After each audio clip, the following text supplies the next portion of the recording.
লোকজন বলছে তৃণমূল মানেই হচ্ছে তোলামূল পার্টি, তা আপনি তোলামূল পার্টিতে থেকে হততলার কথা বলছেন। লোকজন কি বলছে সেটা দেখে আমার লাভ নেই।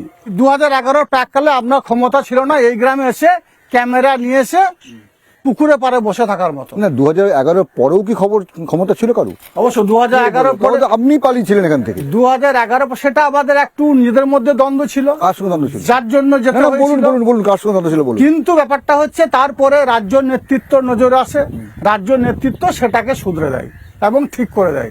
তারপর থেকে আমি গ্রামে আছি। খুলুন, অনুব্রত মণ্ডলের সঙ্গে সমস্যার জন্য আপনাকে গ্রাম ছেড়ে পালিয়ে যেতে হয়েছিল। খুলুন, বলুন। কোনো এক সময়ের ঘটনা, অবশ্যই এটা অস্বীকার করার কোনো জায়গা নেই। আমাকে মিথ্যা মামলার জন্য গ্রাম ছেড়ে যেতে হয়েছিল। অনুব্রত মণ্ডলের জন্য আমি বলবো না, মিথ্যা মামলার জন্য পুলিশ আমাকে প্রেসার দিয়েছিল। কারণ মমতা বন্দ্যোপাধ্যায় পুলিশ সবার জন্য সমান, যার জন্য গ্রামে বাইরে যেতে হয়েছিল। কিছুদিন পর সে কেসগুলোর বিচার হয়, বিচার হওয়ার পর সওয়াল জবাবের ভিত্তিতে আদালত আমাকে মুক্তি দেয় এবং এখন আমি সব কেস থেকে মুক্ত আছি। অন্যজন তো আবার অন্য কেসে ফেসে গেছে।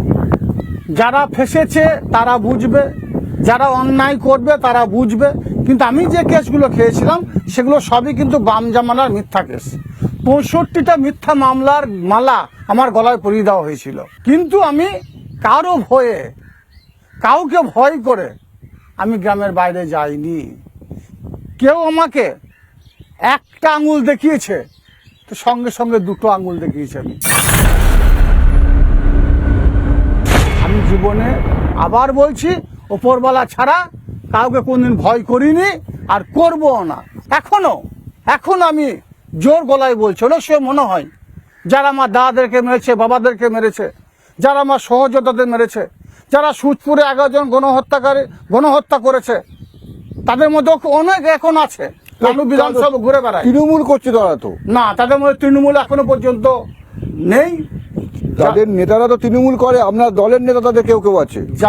যারা নামগুলো বলবো, যারা গণহত্যা করেছিল তারা তো জেলে আছে। হ্যাঁ তারা আছে, যারা প্রত্যক্ষভাবে ছিল, যারা পরোক্ষভাবে ছিল, তারা আপনার দলের সম্পদ কি সম্পদ নয়? না, পরোক্ষভাবে যারা ছিল তাদের মধ্যে একটা অংশ আমার দলে নেই, এ কথা আমি বলবো না। নানুরে তো নেই, নানুরে তাদেরকে আমার দলে নিইনি। তারা সকলেই বিজেপির ছত্রছায়ায় গিয়েছে। অনেক সময় মনে হয় যারা আমার চোখের সামনে আমার দাদাকে মেরেছে, যারা আমার চোখের সামনে আমার সহযোদ্ধা সহকর্মীদের মেরেছে, তাদেরকে দাঁড়িয়ে মাথায় দাঁড় করিয়ে তাদেরকে সে একইভাবে বদলা নিই। কিন্তু তখনই মনে পড়ে মমতা বন্দ্যোপাধ্যায়ের সেই বার্তা যে বদলা নয় বদল চাই, এবং তিনি বদল করিয়ে দেখিয়েছেন বাংলার বুকে। নানা ধরনের কন্টেন্ট দেখার জন্য লাইক করুন, শেয়ার করুন আমাদের ফেসবুক পেজ, সাবস্ক্রাইব করুন আমাদের ইউটিউব চ্যানেল। পাশাপাশি অন্যান্য ব্রেকিং নিউজের জন্য অবশ্যই চোখ রাখুন রিপাবলিক বাংলায়।